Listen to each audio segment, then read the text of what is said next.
everyone. Welcome to our panel on transition and sustainable bond best practices. It's part of our Transition to Better segment of our conference. We are trying to make this panel as practical as possible. I am hopeful in the next 45 minutes that I will be able to get everyone just a little nugget of helpful information such that it will make your transition plan just a little bit easier, make your sustainable bond framework that much stronger, or even your next second party opinion that much easier. My name is Dana Barsky. I'm the head of sustainable finance at Credit Suisse. And it gives me great pleasure to introduce here some very distinguished panelists. Starting with Benjamin Cliquet from Vigeo Eiris, now called Moody's ESG. He is an expert on second party opinions, and he has a long history in the sustainability-linked loan market, really joining it from its beginning in 2017. And he's currently a member of ICMA's Sustainability-Linked Bond Working Group. Next is Michelle Horsfeld from the leading standard setter Climate Bonds Initiative. She is a true expert on climate change and a whole host of sustainability issues. In particular, Michelle leads the team developing criteria and activities for entities in transition. And she has over 20 years experience in industry. She's the lead judge for the Environmental Award at the Energy Institute. Next, we have Adam Matthews. He is the Chief Responsible Investment Officer for the Church of England Pension Board. He is also the founder of the $24 trillion backed Transition Pathway Initiative, which is rapidly becoming the go-to corporate climate action benchmark. With that, I'd like to start with Benjamin. Benjamin, as we all know, the ESG debt issuance market is red hot. And we just passed the $3 trillion mark on issuances in green and sustainability linked debt. Green issuance right now still dominates the market. However, sustainability linked bonds is really growing at a rapid pace, recently almost tripling.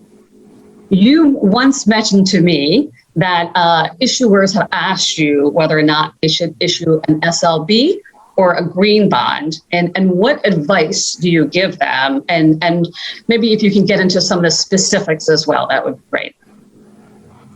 Hi everybody, and thanks a lot for having me today. Indeed, it's quite a classic question that we would receive from many issuers that are trying to finance some of their proceeds, some of their strategy, etc. What we can see for sure is that, let's say, the use of proceeds model is not for all sectors, mainly for one reason, is that green bond need to finance some specific projects. And we know that many sectors may not be able to identify some specifics and some specific portfolios of eligible assets.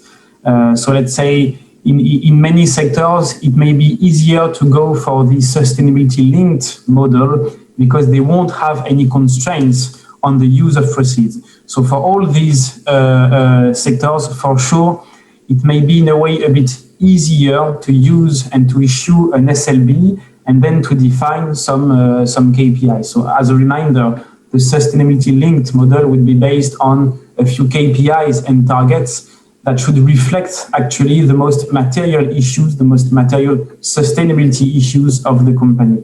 So the sustainability linked model would be really a model to define and to show, to highlight the sustainability strategy of the company. So let's say the focus of this model is on the strategy of the company. While the use of proceeds model, yes? Benjamin, do you feel that some corporates struggle trying to define those KPIs, or by the time they come to you, they have them pretty well defined for their own company and their own strategy? As you can guess, it depends quite a lot. It will depend on the, let's say, on the maturity of the reflection of the issue that would come to us. Most of the time, they have at least an idea of the KPIs that they could commit on. but sometimes they have absolutely no idea and they need some more food for thought, let's say, to define their KPIs.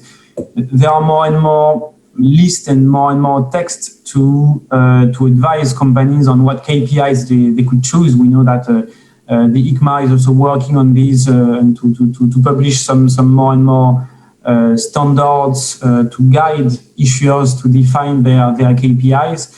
So let's say that for sure there is a need for more and more guidelines for issuers to define their KPIs, because it's not that easy to identify the proper KPIs for a sustainability linked model. And we can say that the main guidelines actually to define these KPIs should be to get some KPIs representing some material issues. And for sure, the issuers are the best positioned to know what are their own material issues in terms of sustainability. And then they also need to define some KPIs that could be comparable. And this is quite key. So to have a level of comparability of the targets that could be defined to then, in the end, measure the ambition of the targets. And this will be, of course, the core of this market of sustainability linked bonds, is how much in the end the KPIs and the targets that are set are ambitious. Yeah, ambition's obviously super critical. And then moving away from the SLB market for a moment, another type of bond that is really gaining in popularity is transition bonds. However, we have seen some nervousness on the parts of corporates in issuing transition bonds. So Michelle, to you, what can they do, can corporates do to ensure that their issuances are well received by the market? Sure. So I think there's two things. Both of them begin with a P. The first is a plan, and the second are principles. So Benjamin's already talked a bit about plan, and I think I can't stress that enough, that an organization needs to have a plan. The road ahead of us looks very different to what we have been used to. And there's a fabulous quote from Mark Carney, who used to be the Bank of England governor. Of course, he's now the UN Special Envoy on climate action and finance. But he's got this wonderful quote, and he talks about the need for a transition plan. And he says, the absence of a transition plan will likely be seen as either an intention to wind down a business over the coming decades, or an assertion that the company views itself as separate from society. So I think the concept there about having a plan, and for lots of organisations, this just hasn't been in the kind of normal rhythm of daily business. But having that plan is really important. I said the second P was principles, and that's something that we published in our white paper last September called Financing Credible Transitions. We published that with the very kind support from Credit Suisse, from yourselves, Dana. And in there you'll find the 5 principles that protect from greenwash. And they are a great way to start as a simple sense check to make sure that your plan isn't going to get you on hot water. Just to run through them briefly, firstly, it's got to be in line with 1.5 degree trajectory. Secondly, established by science. The third one is that offsets don't count. Fourth is technological viability trumps economic competitiveness. So if something's expensive, it still might need to be part of your plan, perhaps in the longer term. And the fifth one's about action, not pledges. So for me, the nervousness, I think, can be stemmed really with having a plan that meets those principles. And Michelle, let's talk a little bit about offsets, because many companies do use offsets. From Climate Bonds Initiative perspective, do you think there's any role for offsets, maybe even in the shorter to medium term? Yeah, I do. I think the key, what I would want to say about offsets is that as a planet, it's an and conversation. We need them both. I guess for me, it's about offsets not really driving change.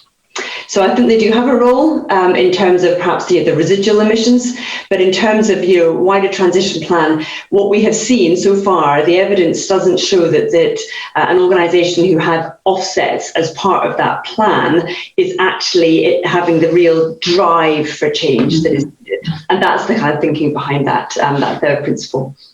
Great, thank you. And then Adam, maybe over to you just to stay on the topic of transition a bit.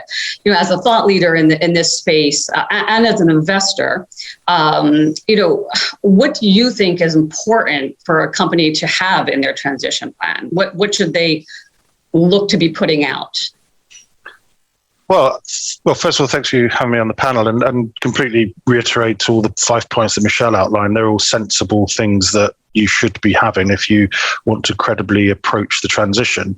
And I think increasingly, if you don't have that, you're not just going to be looked at as a company that's at odds with society. You're going to be looked at as a significant risk that investors will be deeply concerned about. And so I think the real key thing is the transparency of your plan, strategy, whichever one you wish to call it, and that you're honest about the path that you've got to take, and don't hide from the challenges in it, because there are companies that are in very hard to abate sectors that can transition in line with the science and the economics, and investors are very willing to work with them, support them, and sort of be part of helping them achieve that if there's a credible plan there, that they are demonstrating an understanding of the challenge they've got, the way they see their company in the context of their sector, being able to manage that, and then demonstrating the interventions that they need to make to achieve it.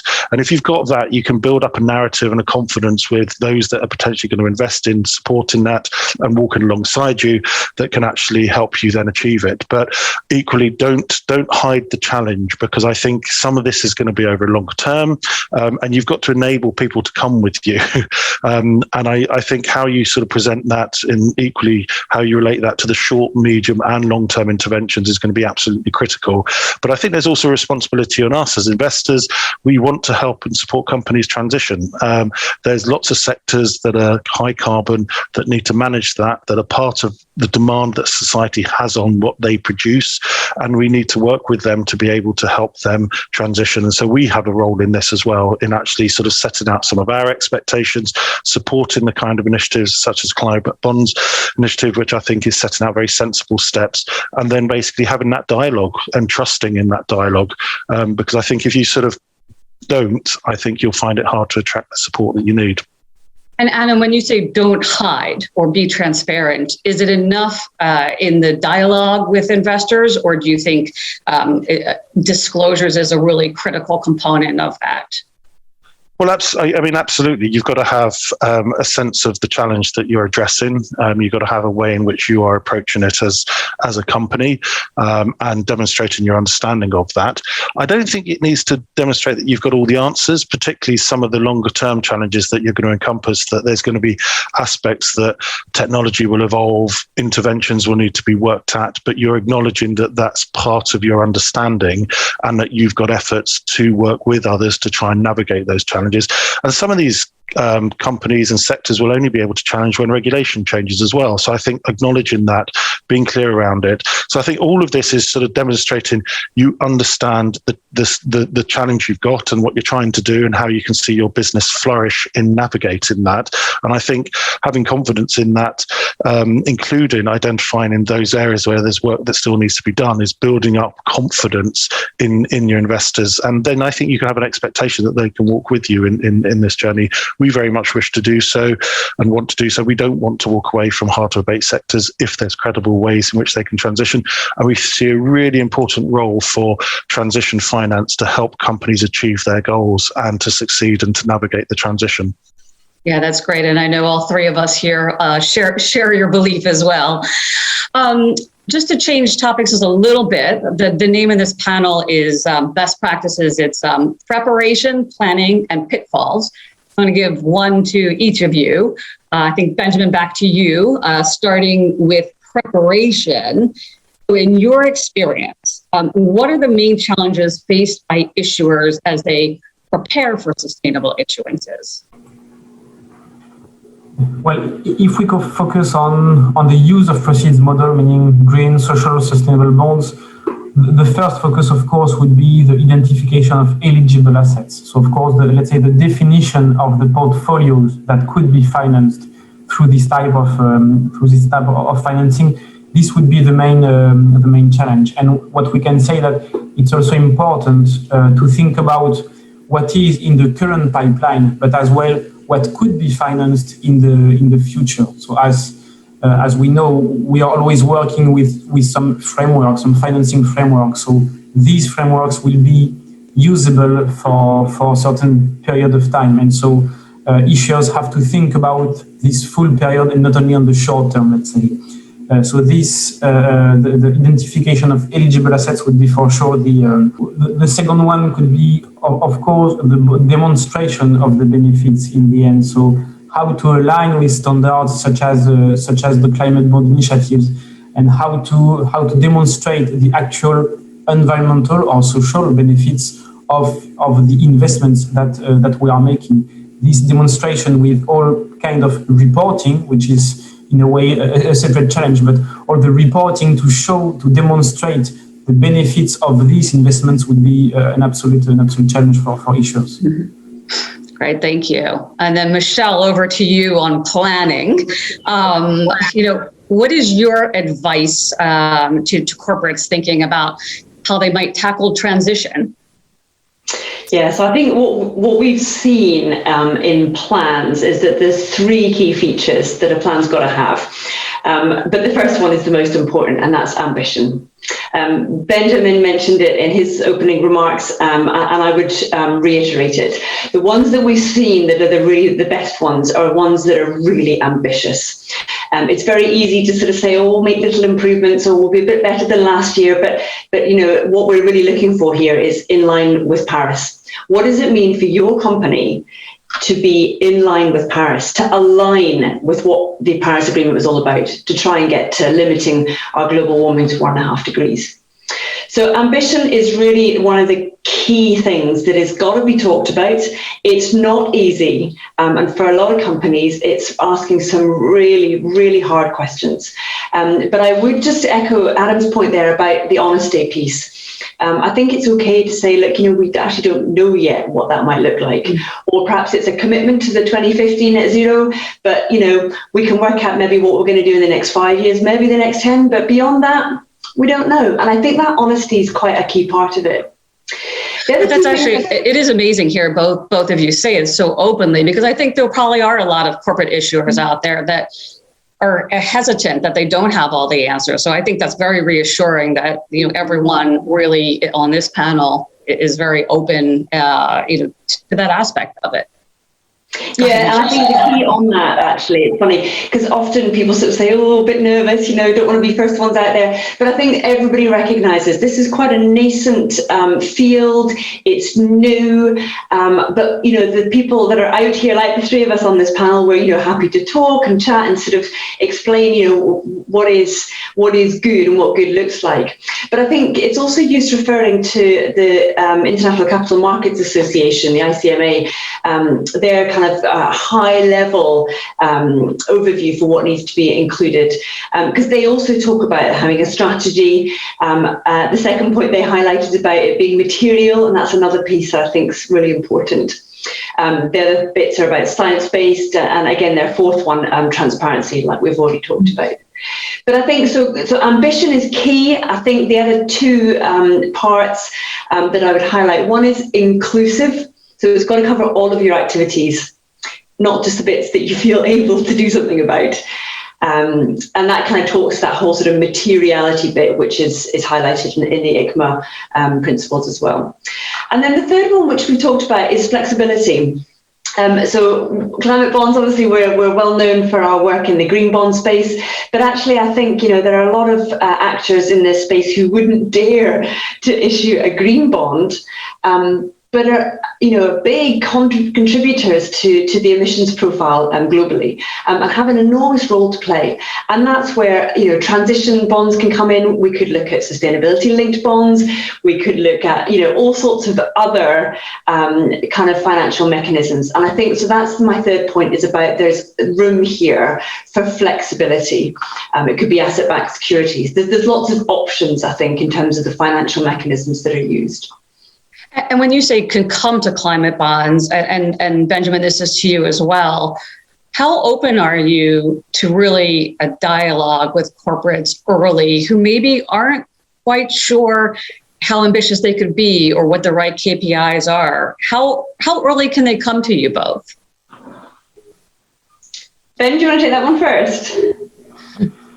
I can. Well, we have a specific positions as assessors. So let's say our role is only to assess and to evaluate. So of course, we have to be careful when we have this type of dialogue with corporate issues, as we cannot advise them. So yes, of course, we'll always be open to dialogue with issues as with banks actually to discuss about different topics, about potentially our views. But of course, we'll never be able to cross the line of advisory. So we will not be there to define the KPIs of the issues. What we can do is to say, actually, to have this type of dialogue that we are having right now, as like what are the requirements, what is needed, what we can see as best practices in the market. But in the end, it's not our role to properly advise any issues on their list of KPIs or on their list of eligible categories. And if I follow that up, I think our role in this, climate bonds, we're well known, of course, for our standard scheme. And I think that's really where it comes into its own. So we develop a standard that an independent organisation can go and verify to that standard. We've just embarked on developing sector-specific criteria. And that's what's going to be really key to starting to enable organisations who are the kind of high emitters to shift. Those sectors we're starting off with steel, cement, basic chemicals, and oil and gas. Will expand to others too. But I think the setting of criteria for what a pathway looks like for that specific sector and having those standards clearly laid out for all to see is the kind of transparency I think that actually a lot of investors are looking for. Great. Right, thank you.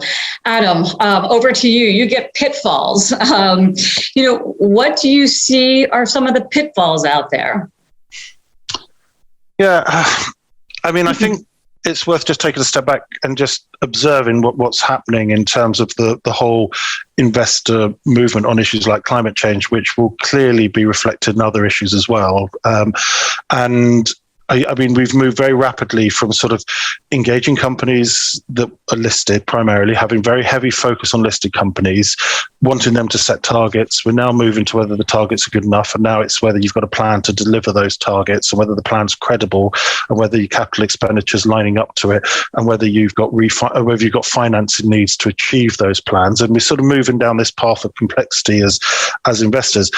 And there hasn't been a proper linking up with the whole sort of the bonds side of this. There's been a very heavy investor listed engagement, and these two things are going to come together very rapidly. And I think you're going to very clearly see not only an expectation on sort of, okay, we need financing to achieve this plan and it needs to come in at this point and we're looking for bond finance to do that. You're also going to see any sort of company that's coming back to the market to refinance core debt. You're going to be looked at through a climate transition lens, and you're going to need to demonstrate that your company is good for that, let alone anything that becomes a shade of the different categories that we've been talking around here. So I think you're seeing a very rapid movement in the whole space of investors that is looking and needing to demonstrate for their own commitments that they're making. We as a pension fund have made our own commitment to be net zero, and therefore I've got to demonstrate to my trustees, to our beneficiaries, that each asset class, whether in listed equity or in corporate bonds, is able to line up with our own achievement of our own goals. And so that pressure flows through the system, and you've got more and more funds, so asset owners at the top of the chain, making these kind of commitments, having to demonstrate, and that will flow through. So not recognizing that there is an enormous shift here, and that you need to position yourself as a company that has a plan to navigate this transition and succeed in it, both at a company level and then at any sort of specific project level that you're requiring finance for. I think that's the pitfall of not seeing that bigger picture. Once you get that, I think you can start to navigate and work through, and then you've got the expertise of the fellow panelists here and the initiatives that Michelle's referred to, and ICMA, etc., that can help guide you on the more specific. But see the bigger picture, see the trajectory here, and see the pressure that's in the system that is moving very, very rapidly. and that is only going in one direction. And I think that there's a lot of work still to be done. And I think one of the other challenges we've got as investors is to live, and is a pitfall that we can have, is to not be willing to live in some of the sort of the complexity that we're going to have to get into here. It's going to become more complicated. We're going to have to get more disclosure to evidence that there's credibility in core plans as well as sort of individual ones. And I think we've got to be comfortable with that, because that's a path that we're going to have to walk down. But there is a really positive role to be played here to avoid some of these pitfalls. And I just think, read that bigger picture, see that landscape, and see your position in it. And when you're within a sector that's high carbon, look at the work that's been done on those carbon pathways, identify where you have got your role in that, how you're going to navigate, and the kind of interventions that you're going to need. Some sector-wide interventions where there does need to be positioning on regulation that needs to change to help you, and etc. as well. So don't be afraid to sort of identify and then work, and equally expect to work with your investors in trying to solve some of those as well. But I mean, that's fascinating what you said. I mean, everyone's seeing the increase in shareholder activism on the climate side. But what you're saying, too, is that all bonds will ultimately be seen with this lens. So, I mean, I might take it a little bit too far here, but are you really predicting that, be it 10, 15, 20 years, that there is no sustainability bond market, that it's just bonds, and that all, bond investors have this lens? Did I take it that far?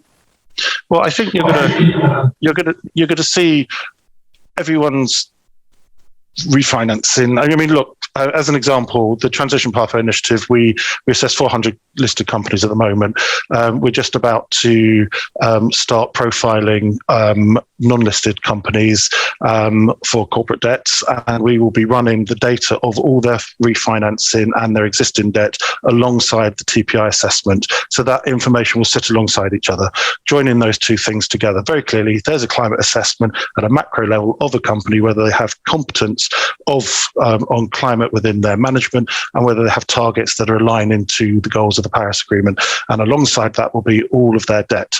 And so you'll start to see that information just merge. You'll also start to see the engagement of investors becoming linked together. So we're not just engaging as equity holders, we're engaging as bond holders, and we're going to have the same ask. Now, does that mean you get to a point down the line? Yes, of course, we're going to have these kind of filters just on all debt, but I still think there's clearly going to be space for the very specific and the nuanced and the specific interventions where you're going to need to have an even more enhanced set of criteria, KPIs, etc.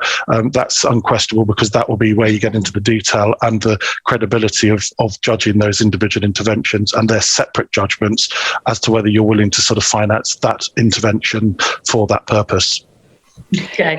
I'm personally glad to hear. Sorry, go ahead, Michelle. I was going to say, to add into that, I think treasurers have been so used to looking at different types of bond year ratings. They're so familiar with that. But I think what Adam's highlighting here is this kind of the add-on, this new depth of detail, really, that comes to do with sustainability or climate action, all these kind of the added extras. No longer is it just about, the tenor of the debt or the coupon rate, whatever. There's these other extra questions that are going to be added. And I think that's what you see at the start of a new landscape, really. At the moment, there's not much definition on that map.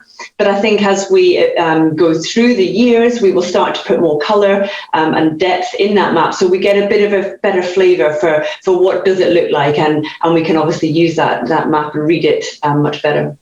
That's a great tool.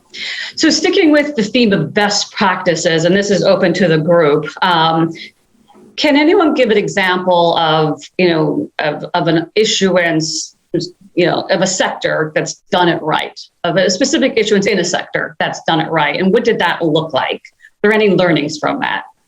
Anyone come to mind? Without giving any specific, the way we can answer it is at least giving some best practices that we can see broadly in the market. And for example, let's say and this is what ICMA said last week. Of course, having some frameworks is now becoming. It's not even a best practice. It's becoming just a market practice. We can also mention as well the way to let's say the way to proceed on the evaluation and on the evaluation and selection of the proceeds, and having some working groups, some internal working groups. So there are many issues that are quite well organized internally to have some points of contact and some let's say some team that would be leading a bit the structuring of that debt on the sustainability side. So there is this kind of practice that we could mention, and of course there is all this topic of risk management that we see more and more, that is now a bit more as well embedded in the ICMA text, as well in the EU taxonomy with the do not significantly harm principle. So let's say that there is this need and this requirement to communicate on the way that environmental and social risks are managed at, let's say, even at project level in the different investments. So without giving specific sectors or name of issues, at least this is some kind of practices that we can see and recognize. Okay. Well, maybe I'll also make it more specific. Let's imagine you're an energy company, right? What would you like to see behind an issuance or a transition plan generally? Michelle or Adam? Yes, I think what we've seen is obviously we see a lot kind of coming through. We obviously keep our eyes on them. We obviously run our own database, so we kind of analyze them in quite some detail. And some of the sort of good things that we're seeing from some of the energy companies, clearly in that kind of good practice, there's the piece about, the long-term vision, that kind of, yep, we're up for the net zero by 2050. But actually having short-term targets in the sort of 5 to 10 years, which are realistic, that you can really see. Clearly, that word again, ambition, that ties in also with material. What is material?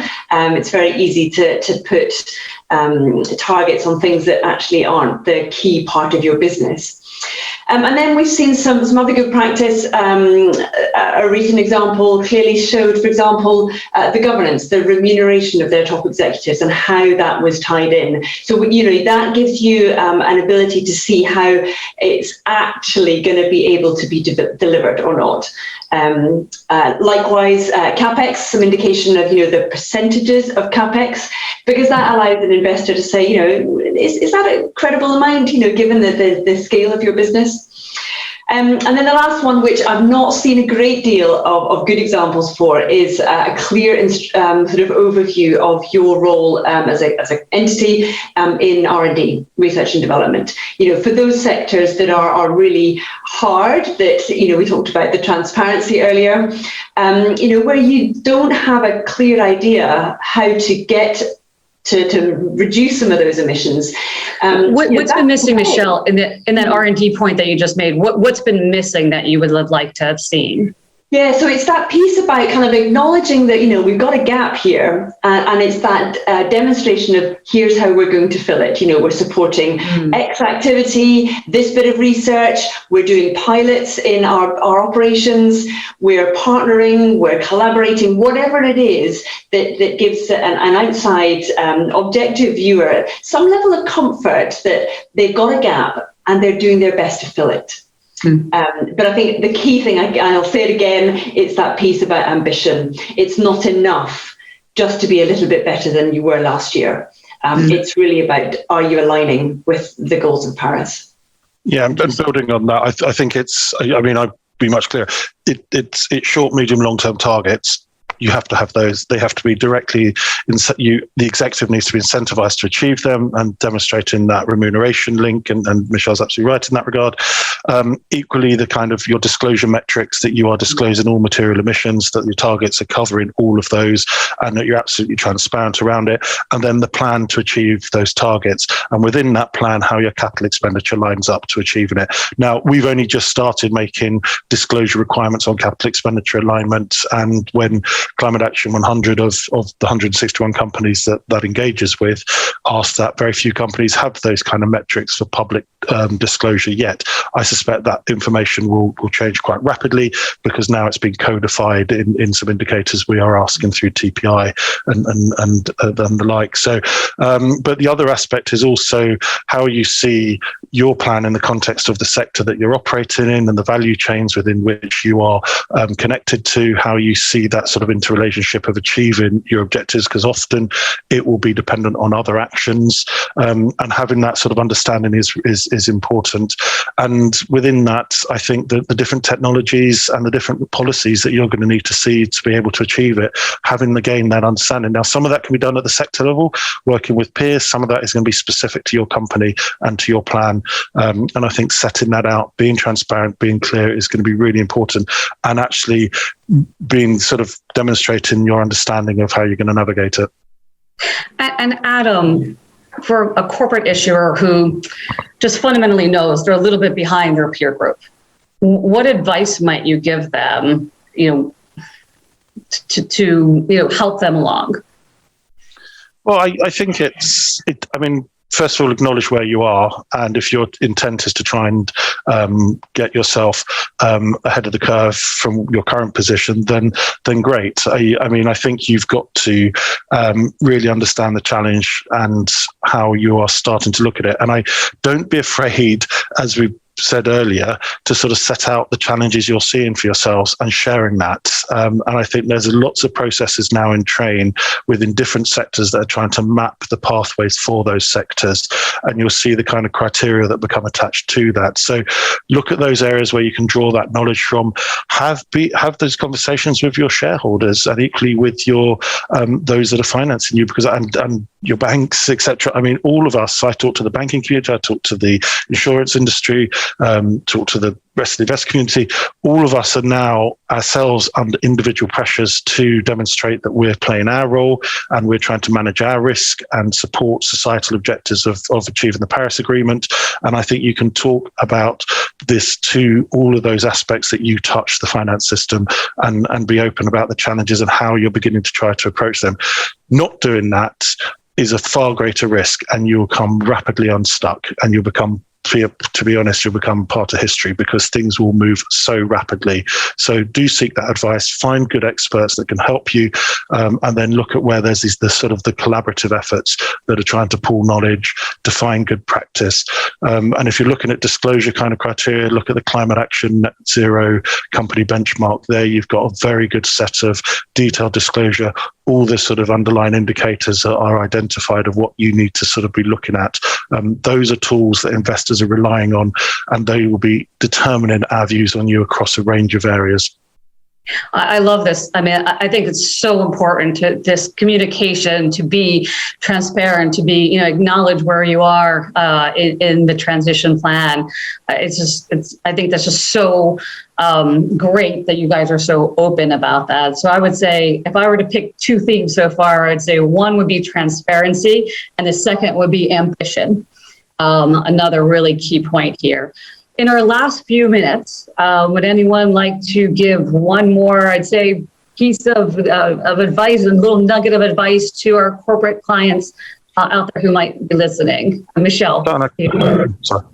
Oh, no, go ahead. Yeah, so just to follow on some of what Adam said earlier, actually, and it's really picking up the piece about pace. So I come from a climate science background, so for me, I can see very much what we need to do. And making a mistake, it is pretty daunting. And I think in order to achieve the goals of Paris, in the time that we've got, collaboration is going to be key. Where it's difficult, where perhaps you are perhaps behind your peers. The two C's of copy, Adam's point there about, see what's on the benchmark, see what the others are doing. And the other C is for collaborate. Get involved, there are other organizations who are working on not just the pathway, but also the research and development that's needed, so that you can pool your resources together. And I think collaboration really is key to being able to deliver at the pace that we need. Great. Adam, good to you. Yeah, no, I was just going to sort of give the context of why that sort of that ambition point is so important, because that's indicating that you're seeing your future aligned to where everybody else is trying to get to. So that in and of itself is hugely important, because you are indicating your intention to be part of that transition. And therefore the next bit is how do you do it, and the practicalities and working with others. And so therefore you're over the bar of actually, are they sort of trying to get there? just be clear that you are, and then work on the how. And I think that's where you can draw into all of those other processes, and sort of draw a lot of information and copy in ruthlessly, etc., where it's appropriate and legal, etc. But yeah. Great, thanks. And Benjamin, perhaps over to you for a last word. Maybe you could touch any words of wisdom to a corporate who's getting ready to prepare for a second party opinion, specifically on an SPO. Well, what we can, let's say, as a follow-up also on what Adam and Michelle said, what we can see is that on sustainability link, this format would focus indeed on the targets and on the strategy of the company, while the use of proceeds model would focus on the implementation, let's say, the means to achieve the strategy. But in both cases, actually, we would still have the two sides of the coin. Let's say that we will still expect as well some transparency over the means to achieve the targets, even for sustainability linked, and we would still expect some transparency over the strategy if the issuer would go for the green bond format, let's say.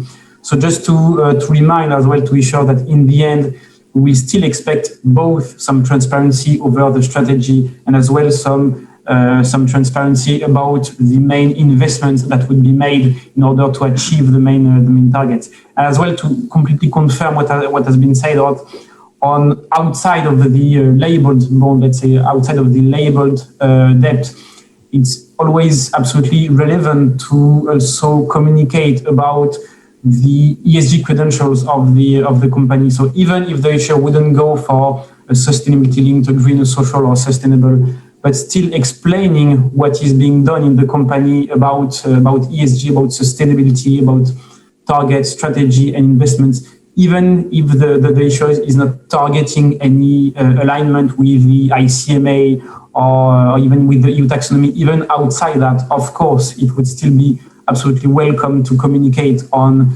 all the ESG components of the issuer. Great.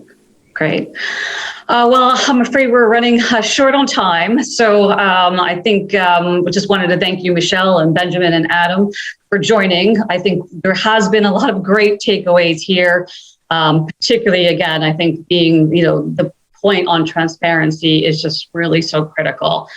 Thank you for joining, and thank you for being, such great thought leaders in this industry, and helping us all transition. Great. With that, I'll say goodbye. Thank you. Thank you. Bye bye.